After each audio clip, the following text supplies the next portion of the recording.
Tā, vajag sadabūt nedaudz aviācijas degvielu. Tad jau aizies. Šorīt biju uz lidlauku.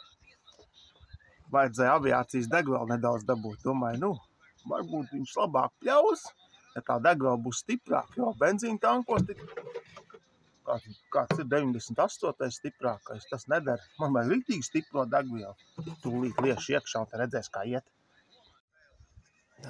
Bišķiņ piepis vairāk eļļu.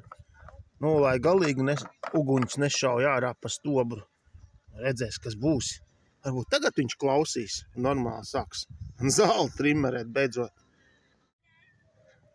Tagad uz aviācijas degvielu leks vai neleks? Tā, tagad pat baila pat īsti laist klāt. Tā, zupa ir iekšā. Aha. Drusciņš smird gan tā. Tā galvenais tagad ieslēgt aizdedzi šito podziņu. Bišķiņ jau uzpumpēt nevajag. Kā jau bišķi uzkačās un šito ričāku. Laikam vajag uz augšu. Galvenais jau kaut kas smūg prom. Johaidī. Johaidī.